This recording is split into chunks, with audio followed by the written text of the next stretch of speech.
Good morning, good afternoon, or good evening, depending on where you are in the world. I'd like to thank you for joining me for today's Simpletivity Stop the Busy webinar. And today we are going to be looking at note apps, applications designed specifically for capturing our ideas, our thoughts, our to-dos, all those things that bubble up in our mind, how to select the very best note app for you. Some of the things that we will cover in today's live event. One, how can we use a note app to increase our focus and reduce distractions? Our inability to focus seems to be such a core part of our troubles or our problems in our work world today. And even if it's not you, it's probably someone that you know, or you've had many experiences where someone isn't fully there, right? They're there in body, right? They're there in the room with you, but their focus is somewhere else. So today, I'm going to show you how to use a note app, how to make use of a note app so you can increase your focus and eliminate, or at least significantly reduce, the distractions around you. Three key criteria to consider when selecting a note app. Now, you may already be using a note app, but perhaps you haven't considered these three criteria as a part of that selection. Or maybe you're thinking about using a new option. Maybe you're looking for something new, something that better suits you and the way that you work so you can be at your productive best. And we're also going to look at what I call the big three of note-taking apps: Evernote, Google Keep, and OneNote. We're going to look at some of the pros and cons of using each of these note applications. Again, you may be familiar with some of these applications. Some of them you may not have even heard of before. And so I'm going to give you just a brief overview, some of the advantages and also the disadvantages of using each, helping you to find the best note app for you. My name is Scott Friesen, and I am the founder of Simpletivity Training and Consulting. And I refer to myself as a busyness killer. What on earth is a busyness killer? Well, I recognize that there is a distinct and a very significant difference between being busy and being productive. Sometimes we use those words interchangeably, that, well, if I'm busy, then I must be a productive individual as well. And that's simply not true. You don't need any experience or education to be a busy person. It is easy to get wrapped up and lost in busy work on a regular basis, maybe even a day-to-day basis. So it is my goal to help people be more productive and try and stay more productive instead of just being busy. So, as always, I'd love to hear from you as a part of today's webinar. I'd encourage you to use the live chat feature here on YouTube to ask your questions, share your comments. I'm going to reserve a little bit of time at the end of today's session to answer as many of those questions as I can. So please make sure to introduce yourself, maybe tell us where you're joining us from today, and ask your questions throughout today's session. You can ask at any time, and I'll reserve a little bit of time at the end to answer them. You can also use the hashtag #StopTheBusy, and I'll be looking at those questions and comments after today's live event.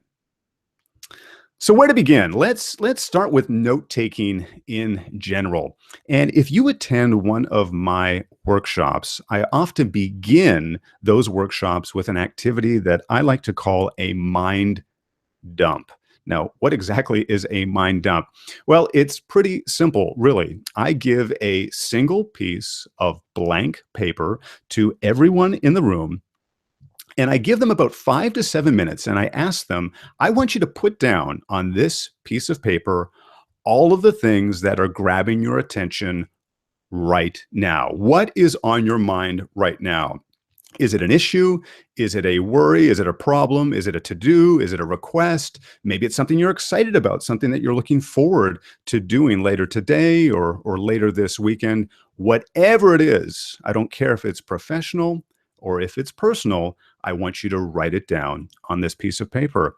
And not just what's on your mind right now, but whatever pops into your mind over the course of this exercise. So I give participants roughly 5 or 7 minutes. I need to put a time limit on it because for most of us, this could go on for a half hour or even longer. Just exporting, just taking what was ever in our mind and capturing it on a piece of paper. And that's really the key word here is capturing those ideas, those thoughts, those requests, those things that are on our mind, capturing them in one place. Well, after my participants have had an opportunity to go through that exercise, we spend a little bit of time discussing what they were feeling and how did that exercise make them feel now that they're staring down at this piece of paper, which is just loaded with information, right? And there's no rules as to how you can capture it. You can do bullet points, you can put note form, you can do a mind map, you can draw arrows and bubbles. It really doesn't matter what you do as long as it makes some sense to you. How does this make you feel now that you've got this full sheet of a whole bunch of different ideas, tasks, requests, etc.? Well, usually some of the first words that are shared are words like, I feel overwhelmed, or I feel burdened, or Scott, I've got so much on my plate. I mean, look at this. Where do I start? But the interesting thing is, as the class conversation, as the class discussion continues, more and more people change their feeling or recognize feelings of confidence, feelings of feeling more calm and in control because they have everything in just one place. You see, all of that information was clouding up their mind and it was taking their focus away from the day's workshop and other days' activities. But now they've got it. Now they've got that information in one central place. And they feel confident and very comfortable that they can come back to that later, whether it's after the workshop, whether it's later that day, whether it's later in that week. They've captured those really important ideas and now they can do something about it. But more importantly, they can lend their focus to the task at hand. So everything in one place. That's probably the biggest key benefit to having a note-taking app, having one application that you can put information into, that you can review that information and feel confident that all of it is there, that you can go back and review it, you can discard some of it, you can change some of it, you can convert some of them into a project or into a goal or some emails that you need to do, but that you have everything in one place. Notes, if it's ideas, if it's tasks, requests, reminders, really doesn't matter what that information is, but the benefits of having all of it in just one application. Think about it. You probably right now have a bunch of these things, notes, ideas, other things you've jotted down in a variety of places. You might have a notepad on your desk where you jot a few things down. You may have Post-it notes where you post things and write ideas down. You may have a whiteboard in another part of your office or in another part of your home where you jot down information as well. Maybe you use one or several applications where you gather information and this type of thing as well. And that's often what leads to a lot of stress or a lot of worry in our life is that we don't know where to go to get all this information. And we say to ourselves, well, I'm pretty sure I captured that somewhere. I just don't know where. So the benefits of having a note app, one singular note app so that you can have everything in one place, you can access it quickly, and you can go and review that information when you want to, when you need to. At a real life example that I think most of us can relate to. Let's say that you're in a meeting. You're in a live meeting with 4 or 5 other individuals. The meeting starts, it gets underway. And then suddenly, about halfway through that meeting, you have a brilliant idea. You have a fantastic idea of how you can improve something on your team, let's say. Maybe it's a process on your team. However, there's a problem. This brilliant, excellent, fantastic idea has nothing to do with the current meeting. It has nothing to do with the individuals that you're sitting with right now. It has nothing to do with the agenda that you're reviewing at that given moment. So you have this wonderful idea in your head. What do you do? You're sort of stewing on it. You're thinking about it. You're doing some mini brainstormings about this idea in the middle of this meeting. Well, one, it's taking you away. It's almost like you're stepping outside of the meeting for several minutes because the rest of your colleagues don't have your attention at that moment. You're perhaps not listening as intently. What do you do? And I'm sure you've seen others do this all the time, where they're just not fully there. Their thoughts are with another issue, another project, or another person. Well, the benefits of having a note app, since most of us are having our phone with us at all times, is to take just a few seconds to jot down those notes quickly and then put it away. And now you can return to the agenda, or now you can return to the meeting at hand. You can be fully engaged in that discussion. It's a brilliant idea, and you need to get to it. You will be getting to it later today, but right now is not the best time. And it doesn't matter if it's a meeting or if you're just, stepping out of the shower on your commute into work. Maybe you're just walking down the hallway on your lunch break. We have some amazing and fantastic ideas and opportunities that pop into our mind at the most inopportune time. So what you want is to be able to have that application, have something with you that you can grab and capture that note quickly and easily, and so you can return your focus to the task at hand. So what are some of the key criteria that you should look for in a note app? Well, there's three specific things I think you should pay close attention to. You can either evaluate these criteria against your existing note app or use them to analyze something new, something that you're thinking of trying out when it comes to a note application.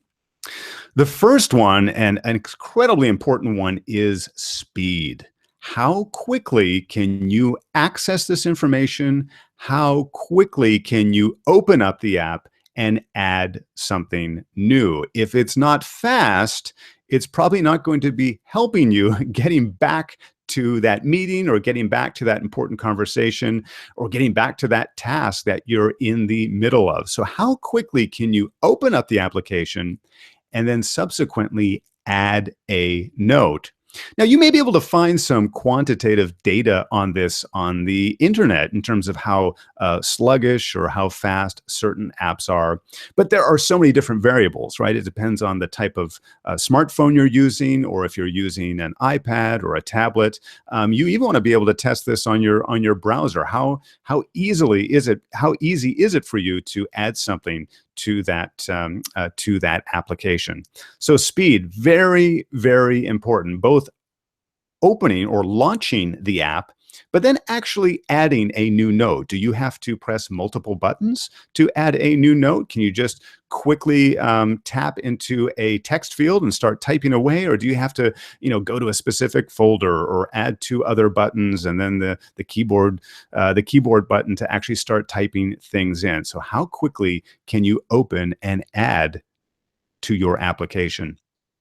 The second key criteria we want to look for in evaluating a valuable and very productive note app is access. And what do I mean by access? Well, I don't mean that the physical device is on you. I'm going to take that for granted that your smartphone is probably with you at most parts of the day. But when I say access, I mean, can you access it on other devices and in other locations? We sometimes take for granted that we live in this cloud computing world where almost all of our applications, all the things that we are working on, are somewhere in the cloud, right? And you can access it on multiple devices, multiple locations, whether you're at home or whether you're in the office. But there are still a number of note applications and other applications that don't have this capability, that don't have this functionality. So the question that you want to ask is, can you add and review notes from anywhere, any device, or any location? Now, I'll use an example that some of you may be thinking is a very robust and easily accessible note application, but there may be some questions you need to ask. If you are an Apple user, you're probably familiar with the Notes app. It comes standard, it comes built into your iPhone or iPad device. And most people who've used an Apple product have used the Notes feature in some way, shape, or form. Now, if you use iCloud, yes, you can share those notes across different devices, different Apple devices. But that is where you want to perhaps investigate or think about how you use those notes and where you want to access those notes. If you live completely in an Apple ecosystem, that might be fine, and you can access it on multiple devices. Can you also access it from your work computer or your work location if they perhaps are not an Apple company, or they don't use an Apple infrastructure? Some people don't even turn on the iCloud option for their Apple Notes, so it only resides on their tablet or it only resides on their iPhone. And that's what we want to get away from. You want to be able to access this information, this important information, from wherever you are. So no matter what the device is, you can even think of a situation such as visiting a friend's home. And let's say you just happen to forget your phone in the car, you forgot your phone at the office. Could you log into their computer and access your notes as well? Again, whether you're an Android user, an Apple user, whether you're a Microsoft user, it really doesn't matter. You want to ask yourself some questions such as, am I always going to be such and such a user? What if I buy the new Android phone later this year, or the new Google Pixel phone that was just recently announced? How is that going to change how I access my notes? So think about access and how you can add and also review these notes from virtually anywhere in the world. The last criteria I want you to think about when selecting the best note app for you is organization. And this is really a personal question because we all organize our notes a little bit differently. There's no one right way to organize your notes. Just like in my mind dump activity, I don't care if participants use bullet points or mind map or full sentences or short paragraphs. We all organize our notes in a slightly different way. So you want to make sure that the note app that you select allows you to group your notes and manage your notes in a meaningful way, and especially a meaningful way to you. So, do you need folders and multiple folders to manage all of your information?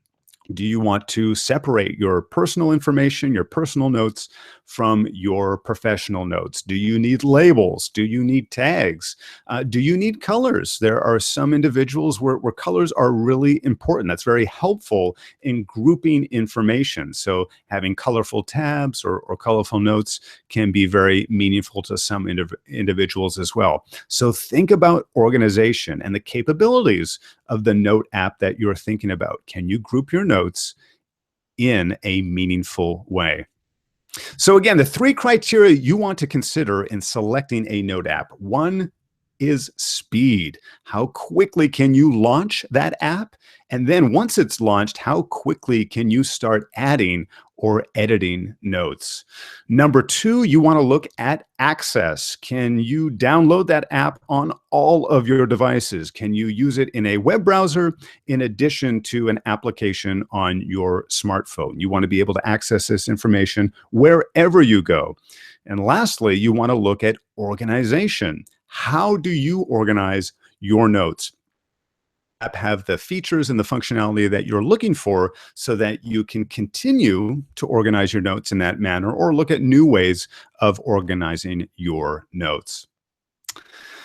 So some of the most popular note apps on the market include Evernote, Google Keep, and OneNote. These are certainly not the only note-taking applications, and I'm not saying that these are the only three you should be considering, but these still tend to be the most popular note-taking apps that are available on the market. So I wanted to take a look at some of the advantages, but also disadvantages of each one. You may be familiar with some of the ones on this list, or these three may be be maybe brand new to you. Hopefully, I'm going to give you some helpful information to help you make the best choice as to which one, or maybe none of them are ideal for you and you'll want to continue your search elsewhere.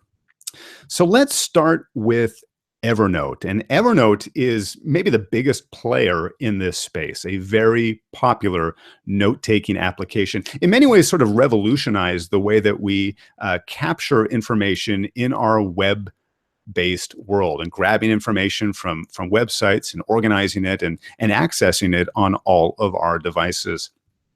One of the biggest advantages of Evernote, and when you are so popular and have so many users, is there are lots and lots of features. Evernote is very, very robust in terms of what it can do, how many other applications that it can integrate with. So it's not going to leave you lacking in capability. There are lots of features when using the Evernote app. Evernote is also arguably the best app for web clipping. Now, if you're not familiar with what that term means, web clipping, that means taking specific information off of a particular page or website and then grabbing that and bringing that into the Note application. We're not talking about just copying and pasting the web link, like the link for that entire page. But if you think of like a blog article, Evernote is excellent at grabbing just the article, just the text, so you can read it later or maybe even edit it later if you so wish. And it won't bring in the banner ads and the other videos on the side and other things that may appear on that page. It will just bring in the article if that's what you desire. So Evernote, very, very strong in the areas of web clipping and grabbing that information, whether it's on your phone or whether it's on a full desktop browser. Some things to consider about, though, as a disadvantage, Evernote can be a little slow. And when you are sort of a big player and you have lots of features, that can be one of the downsides of having so many features and integrations, is that it's been my experience that Evernote has gotten a little slower each year, and that it takes a little bit longer for it to load, a little bit longer to sync notes across devices, and so forth. So something to think about when selecting Evernote. And the last, con I want to highlight here is Evernote's interface functionality. Now, again, there's lots of features, lots of things that Evernote can do. It may take you a little bit of time to get used to the Evernote interface, where things are, how things are structured, creating folders and archiving notes and that type of thing. So there might be a bit of a learning curve for new users, but for those who've used Evernote for a while and swear by it, this is not an issue, something to consider when you're testing out the Evernote app. The second one on our list is Google Keep, and Google Keep is the newest one of the three that we're looking out today. Google has a knack at getting into any really market or space that they would like to, and so they entered the note-taking space a few years ago as well. Some advantages of Google Keep: it is very fast. It's a slim application, which makes it very quick to load, very easy to add and edit new notes. And remember, that's sort of one of our key criteria, is how quickly can you review your notes? How quickly can you add new notes? And again, a lot of that speed is because it is a very simple and streamlined application, very easy to use. There is a very short learning curve when using Google Keep. You can quickly start adding new notes and editing new notes and moving them around. It doesn't take long to get used to the Google interface. A couple of drawbacks you may want to consider: there is no folder capability within Google Keep. And this may be a showstopper for some of you. The inability to separate personal and professional notes, the inability to have multiple folders and only view one folder at a time. The idea of a folder doesn't really exist in Google Keep. Now, you are able to create labels, so you can add a label to different notes and group them together that way, or add tags. You can color code notes if you like as well. And because this is a Google product, it's all built on search. it's very easy to filter those things out as well. But the inability to have a proper folder or folder structure could be a showstopper for some individuals. And the last thing I want to point out with Google Keep is that it is not ideal for articles or long forms of text. I know there's a lot of Evernote users who are writers. They may be a blogger, or they're editing longer articles, and Evernote is quite strong in that area. Google Keep, not so much. You're probably not wanting to write a lot of your blog posts within Google Keep, because the editing ability, leaves something lacking in it. So it's not the ideal application for managing and writing lengthier notes or lengthier articles. The last one on this list that we're going to look at today is OneNote. And OneNote also has a very long and rich history, has been in the market for note-taking apps for a very long time. Of course, OneNote is a Microsoft product, and that's one of the big benefits if you are also a heavy Microsoft user. If you already use Outlook for email, if you use some of the other Microsoft productivity applications such as Word or Excel or PowerPoint or many others, OneNote might be a great addition to your productivity applications because of the integrations, right? Because they speak with one another. It's very quickly to transform an email and convert it into a note, vice versa. So if you're already in that Microsoft ecosystem, OneNote might be a great selection for you. Another big benefit of OneNote is that it is a rich text editor. And what do I mean by that is that OneNote, from editing the content and editing the information that you capture there, is almost as robust as a standard word processor like Microsoft Word. If you need to change the font or underline items and bullet points and italicize and change colors, you can do all of that in OneNote. On the contrary, Evernote and Google Keep are very limited in that area. Evernote will allow you to do some basic text editing like bolding or underlining things. Google Keep, not even to that degree. So if you are a writer, if you're managing longer form documents, Microsoft OneNote might be a good selection for you. Some disadvantages. It is so feature rich, it may be a little too complex, and even more complex than Evernote. There is an awful lot that OneNote can do for you. And the feedback I get from a number of users is that it's almost too much. Like there's just too much capability in here. Most people, they just want to get in, they want to capture some stuff, and they're going to come back and review it later and either discard it or archive it or move it on, right? Transfer it into a proper project document or transfer it into a goal or something like that. So, OneNote is so feature rich, has so many capabilities that it may actually be too much or too complex for many users.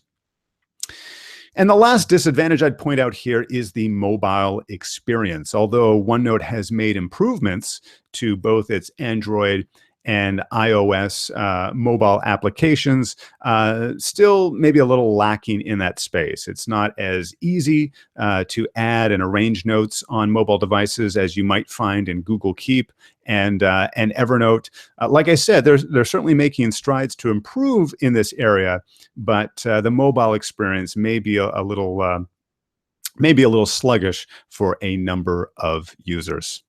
So there you have it, a quick review of what I call the big three note-taking apps. They're not the only ones on the market, and you shouldn't stop your research here, but just giving you a helpful overview of some of the pros and some of the cons of using these three.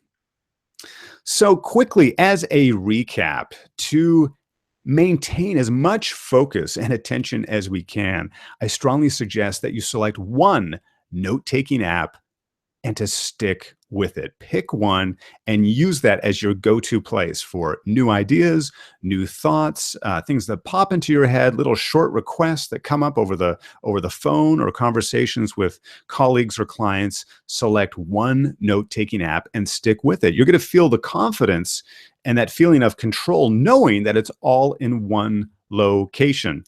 And if you take use of the three criteria that we talked about: speed, access, and organization, you shouldn't have to worry about having all of that information in just one place. Because if you can access it everywhere, if it's backed up, if it's cloud-based, it doesn't matter if you only captured that note on the piece of paper, back at the office, right? That's sort of the drawback of the traditional or the analog method of capturing notes, is that it only exists in one place. So use these three criteria: speed, how quickly can you access that app; access, where can you access it? You want to be able to access it in as many places as possible; and organization, that personal question: what do you need within that note app so that you can manage your notes effectively? And lastly, I'd encourage you to start with the big three: Evernote, Google Keep, and OneNote. Probably a great place to start if you haven't tried any of them. Even if you are a user of one of these applications, maybe you want to try out one of the others for a 2-week period, see the pros and cons with your work style. But by no means, you don't need to stop there. You can try others. There are a number of others on the market that fulfill those three criterias of speed, access, and organization. Take the time to find the app that is best for you. So I would love to answer some more questions here. If you haven't already done so, I'd encourage you to use the live chat feature here on YouTube to ask your question or add your comment. You can also use the hashtag #StopTheBusy. And if I don't get to all of your questions during the live event, I'll be sure to do so afterwards. And please feel free to leave as well if you're watching the recording of this event. First questions I see here is, Scott, are all of these apps free? Great question, and it's a question that we've come to expect so much of our applications, so much of the things that we work with, to be free. So the short answer is yes. Of the three that we looked at, Evernote, Google Keep, and OneNote, they are all free. Google Keep is 100% free. There's no add-ons or second tier level. Microsoft OneNote does have an additional fee if you would like more space, more storage space. And remember, if you are collecting a lot of photos, if you're doing a lot of audio or narration, that can take up a lot of room. So OneNote does have a second tier if you require more space. Evernote also starts out at a free level. Evernote made an interesting decision earlier this year in that they made a change that free users could only use Evernote on 2 different devices. And this was used as a method to encourage people to pay for their services so that they could access it on multiple devices. So the entry level or the basic level, the free version of Evernote, you are only limited to 2 devices. And just maybe one other comment on that is that I always encourage people to pay good money for good software. If the application is helping you be more productive, it's helping you as a part of your workday, pay good money for it, right? That's how we prevent our applications by being clouded with advertising and other such things. So if Evernote is the best choice for you, I would hope that you would encourage to pay for that service, to have it on multiple devices if it's the right option for you. Another question here we have is, Scott, which note app do you use? And I assume that this question would probably come up. What is the app that I use? Now, I've been a long-time Evernote user. I've used Evernote for probably about 8 years now, 7 or 8 years now, I think. However, recently, as of a few months ago, I decided to make a switch to Google Keep. So that is my current app of choice. Now, you're probably wondering, why did I make the change? Now, Evernote, I found, and I mentioned that in the pros and cons, I found to start to get a little bit sluggish, a little bit slower than I desired. And as I would open up my smartphone and select the Evernote app, it would take a little while to load up, and then I had to click an extra button, or at least what I felt was an extra button, before I could start actually capturing my new notes. So I decided to give Google Keep a test drive, and I've been quite impressed. Now, Again, this is a personal question, right? It's a personal question for me. Google Keep is working very well for the way that I work and the way I manage my notes. It doesn't mean it's going to be the ideal solution for you.